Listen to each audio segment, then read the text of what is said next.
السلام علیکم فرینڈز، میں ہوں ذیشان فراز اور آپ دیکھ رہے ہیں اپنا یوٹیوب چینل میکسیمم مسالہ۔ تو دوستو، آج کا ہمارا ٹاپک ہے کہ اقوام متحدہ کا آغاز کیسے ہوا۔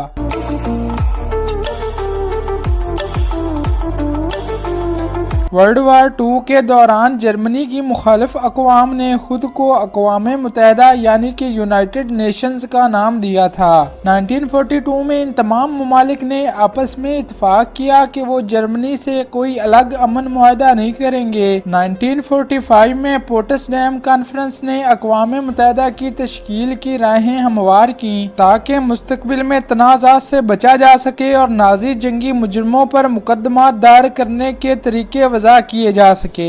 1947 میں اس پہلے معاہدے پر 27 ممالک نے دستخط کیا۔ جنگ کے اختتام پر اقوام متحدہ باضابطہ طور پر وجود میں آ گئی۔ ابتدائی طور پر 50 ممالک اس کے باقاعدہ رکن تھے۔ سلامتی کونسل اقوام متحدہ کی سرکردہ تنظیم ہے۔